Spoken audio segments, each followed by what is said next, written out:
morte tem aqui conceito, o que diz as Escrituras é a separação, é a afirmação. Não dá para a gente passar tudo isso aqui porque eu estou sintetizando no quadro. O conceito. Não é tarefa fácil definir a morte. Como fenômeno natural, ela é discutida na ciência, na religião, e faz parte de debate cotidiano, pois atinge a todos, Salmo 39:48, Eclesiastes 28.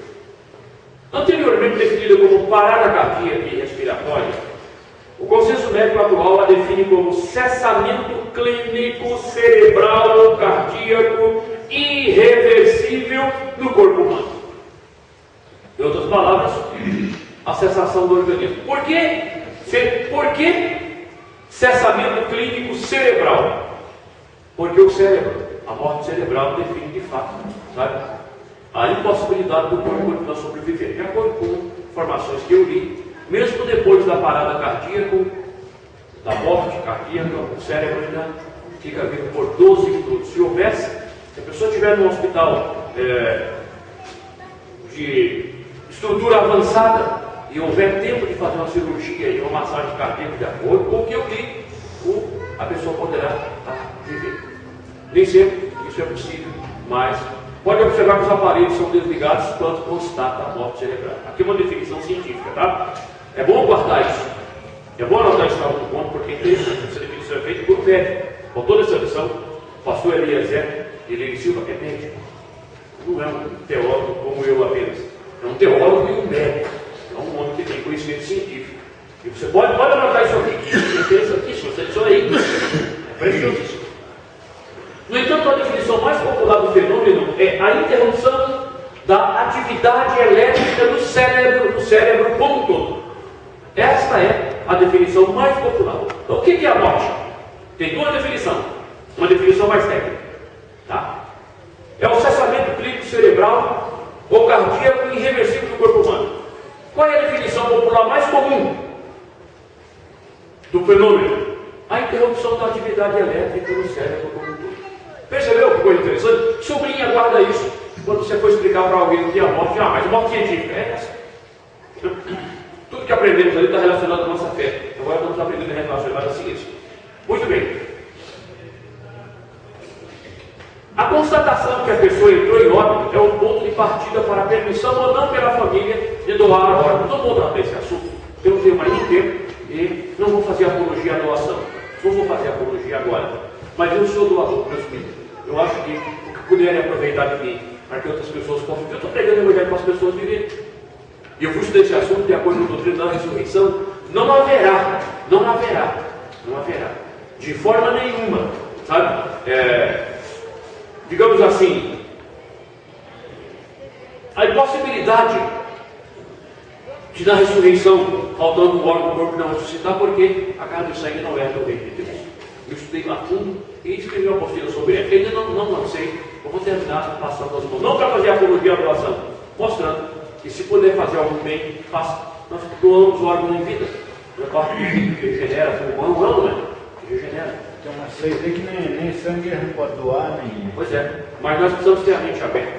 Deus enviou Jesus e ele derramou o seu sangue por nós. Nem a carne nem o sangue não herda, então completou. Agora, o que eu quero dizer aqui, não seja doador de qualquer forma, porque por interesses alheios à vontade da família, alguém pode estar ciente de que o senhor é um homem que não fuma, não bebe, porque é todo saudável. Tá certo? Tem muita gente nova aí que não tem a saúde que o senhor tem. Quem sabe disso, quem pega o seu histórico, o seu currículo, o que vai querer? Antecipar. Então, percebeu? Cuidado. Sorocaba vai ficar com isso aí, vai trocar. Não vai não, eu sou doador. Alguém pode querer tirar a sua vida antes, só por causa de um órgão. Entendeu? E só Deus pode fazer isso. Amém, irmãos? Amém. Então, você constatar direitinho, isso é cada família que decide, não é o pastor aqui não, tá? Quando nós renovamos a carne, fomos ter uma opinião se a gente queria doar os órgãos. Eu também, eu pessoalmente, agora minha família pode impedir, porque enquanto eu estou vivo piscando, eu ainda mando na minha mulher, depois que eu morrer ela manda em mim. Ela fala, não, se os filhos disserem não. Agora, a minha vontade é ajudar alguém. Bem entendido, sem que haja interferência, tá certo? Porque eu fui desenganado pela medicina e eu morri, Não. dia 12 de julho. Hoje é 14, há 2 dias atrás, entrava na cirurgia. Hoje, UTI, CTI, amanhã cedo eu estaria entrando no quarto. Tiraram o buraquinho para tomar o primeiro banho, está infeccionado. 27 dias de isolamento. Dia 20, voltei. Dia 20 de julho vai fazer 3 anos que voltei segunda vez para a mesa. Fiz 2 cirurgias. Sabe quando? Tudo, uma limpeza. Mas abriu de novo, costurou de novo. A medicina disse, não tem jeito, eu morri, estou aqui. Então se fosse feita a doação de órgãos, percebeu? Coração não, porque tem 3 pontos. Tá? Mas outros poderiam ser doados, né? Estaria 13 anos se está pregando o evangelho, se está falando a palavra de Deus. E alguém estaria vivendo, tá certo? Tendo a sobrevida com o corpo. Então precisa tomar cuidado, porque não é bem assim. A gente vai ajudar, mas quando não tem condições. Tá? Uma hora, quem sabe, precisamos até tratar esse assunto na igreja. Uma palestra, eu acho que dá para tratar isso com uma palestra de café teológico. Paulo, que é uma bênção aí, está colocando na internet, esclarece para quem não for na palestra, ouvir lá. Mas deixa eu pegar essa parte que você é interessantíssimo, percebeu? Eu tenho a lição para quem o pastor está lendo, que eu acrescento algum detalhe. E chama a atenção, porque o nosso comentarista é o médico. O que as escrituras dizem? O salário do pecado é a morte. Agora eu pergunto, o salário do pecado é a morte física? Percebeu, meus irmãos? Como resposta não, sabe por quê? A criancinha que morre antes de nascer, o abortivo, e o facínora, o sequestrador, o terrorista, que morre na cadeira elétrica, teriam a mesma sorte ou não? Percebeu? Mas a criancinha nem viu a luz do sol, morreu. O salário do pecado. O terrorista morreu. A cadeira elétrica dos Estados Unidos condenou. O salário do pecado. Tem que ter uma distinção. Percebeu, gente?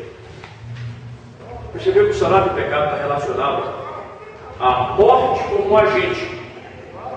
A morte como um ato, aos outros está dando morrer, porque o corpo físico só ia ter a vida enquanto obediência. Esse começo da árvore da vida.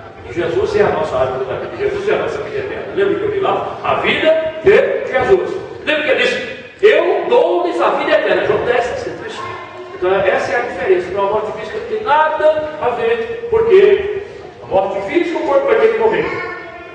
Para ressuscitar um corpo incorruptível que não morrerá mais. Esse é que é o problema. Porque perpetua aqui. E aqui é complicado. Se as pessoas estão pegando, eu preciso comigo. Deus não criou o homem e a mulher para morrer. O Senhor não planejou tal realidade para o ser humano. Mas, conforme escrito em Romanos 6:23, a morte é consequência da queda. Gênesis 3:1-24. O pecado roubou a parte, em parte, a vida eterna da humanidade. Assim, a Bíblia demonstra que a morte é a consequência inevitável do pecado. E realça esse fato como separação entre alma e corpo. Gênesis 35:18. que já vimos. O terceiro ponto, para encerrar isso aqui bem rápido, é a separação da alma do corpo. Então, o que é a morte, irmão? Deixando a parte biológica, deixando a parte médica, a morte é a separação. O espírito precisa voltar a Deus, o corpo cessa. É tão verdade isso, Ezequias. Ele tinha uma sentença. Deus permite que ele vive 15 anos, lá na frente ele morre. Correto? Lá na frente ele morre. Todas as pessoas que ressuscitaram Lázaro, por exemplo, lá em 11 de João, diz que os escribas e fariseus sentenciaram matar a Jesus e também a Lázaro. Mas Jesus ressuscitou a Lázaro. Não teve um trabalho tremendo. Quem estava na cova, lá na caverna? Era a alma e o espírito de Lázaro? Não, né? Então preste atenção no que Jesus fez. O corpo estava ali. Teve só uma pedra na entrada da caverna. O espírito e a alma estavam lá no seio de Abraão. O que Jesus faz? O que já tinha sido apresentado a Deus, que volta para Deus, e depois ficou lá guardando a ressurreição. Tá? Jesus tira, muda tudo. O homem já tinha passado pelo ato, já estava livre dessa do agente, porque era um crente, já tinha entrado no estado e aguardar só a ressurreição. Que maravilha! Aí Jesus pega o corpo de 4 dias, células recompondo, se desfazendo. Imagine os intestinos, imagine o fígado. fígado, as células hepáticas. Imagine o sangue já coagulado só, sabe? Imagine os vermes próprios do corpo, as bactérias, já todos felizes fazendo festa. Ah, que banquete, vamos comer, vamos nos esbaldar. Jesus, oh, Lázaro, sai para fora. Ele chamou aquele corpo ali morto? Não. Ele chamou a alma que estava lá na imortalidade. Vem para cá. A alma e espírito pegou no corpo lá, ele ficou de pé e depois desamarrar. Desamarra ele, deixa ele ir. Morte. Maravilha, glória. Isso pode acontecer com ele ou não pode? Vai acontecer, meus irmãos. Vai acontecer. A morte vai ser tragada pela vitória. Está na lição. Ai, que pena, as aulas foi 10. Não vou nem terminar esse ponto aqui. Deixa eu só mencionar aos irmãos a vida após morte. O que é a vida após morte, irmãos? Morrendo o homem, porventura tornará a viver? Morrendo o corpo físico. O corpo voltará a viver fisicamente, sim, na eternidade, mas a alma não cessa. A psicopanequia está pelos adventistas do sétimo dia, que a alma dorme, apodrece, no corpo não há base, não tem consistência bíblica, não há consistência teológica, não tem consistência doutrinária. Correto? A alma não dorme. Então, deixa eu ver. Aqui tem. O que diz o Antigo Testamento? O que diz o Novo Testamento sobre isso? Nós temos aqui vários ensinos, do livro de Lázaro está aqui, olha, João 11, 25, 26, que eu acabei de sintetizar para ganhar tempo. O terceiro e último tópico, só vou fazer menção. Morte, o início da vida eterna.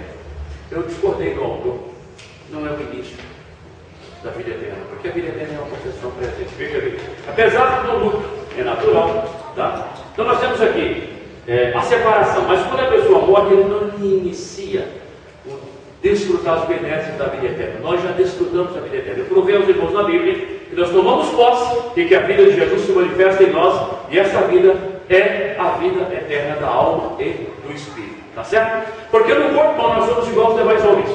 Tá certo? Olha, eu sofri 3 infartos. Muita gente aqui passou por outros problemas, né? Fomos operados, então não. Eu aceitei Jesus como crente e não vou mais morrer. Não posso adoecer. Não vou. O físico está sujeito. Tá certo? Agora, o espiritual, preste bem atenção. A diferença está aí. Porque quando o ímpio morrer, e nesse ele veio na nossa igreja lá, e coloquei naquele projetor, que eu mostrei para quem estava lá, coloquei a morte do ímpio. A morte é aquela caveirona feia, chega com aqueles ossos, levando, não é assim? E botei aquele livrinho do coração. Aí você trazer o computador, mas ia complicar ainda mais, porque eu queria mostrar muito mais para os meus irmãos, e não ia dar tempo.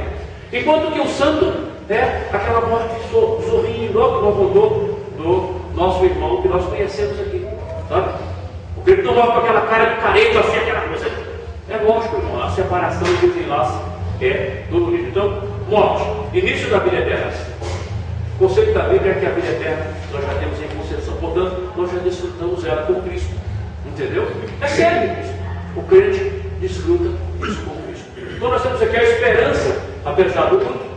Os pontos 2, a morte de Cristo e a certeza da vida eterna com a imortalidade do Cristo, precisa acrescentar aqui.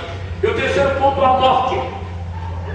O desfrutar da vida eterna. Deixa eu só pegar esse ponto aqui, só para isso, para poder esclarecer. Vamos ver o pensamento do autor aqui. O fenômeno da morte é para o crente a prova da fé vigorosa revelada em sua vida terrena. Essa fé manifesta-se numa consciência de vitória, apesar de a morte mostrar-se como uma aparente derrota. O apóstolo Pedro lembra desta fé quando exorta-nos: alegrai-vos no fato de serem participantes das aflições de Cristo, para que também na revelação de sua glória vos regozijeis e alegreis. 1 Pedro 4:13. Para o crente, a morte não é o fim, mas o início de uma extraordinária e plena vida com Cristo. É a certeza de que o seu aguilhão foi retirado de uma vez por todas. Nesse aspecto, sim, porque o pecado cessa em nós. Deixa eu dizer para o crente bem rápido aqui, bem rápido. A igreja, aqui na terra, ela é militante. Por isso o aguilhão do pecado ainda bate muito. Os que já partiram para a eternidade